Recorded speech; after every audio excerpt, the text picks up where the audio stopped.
భగవద్గీత సారాంశం జ్ఞానాగ్ని దగ్ధకర్మాణం.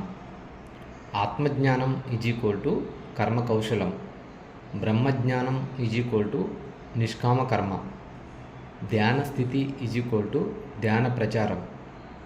ధ్యానం అంటే శ్వాస మీద ధ్యాస శ్వాసదాత ప్రకృతి. ధ్యానం వల్లనే ఆత్మజ్ఞానం, ఆత్మజ్ఞానం వల్లనే ముక్తి. ముక్తి ఆరోగ్యం ప్లస్ ఆనందం ప్లస్ యోగం. యోగ చిత్తవృత్తి నిరోధ, యోగ కర్మసు కౌశలం.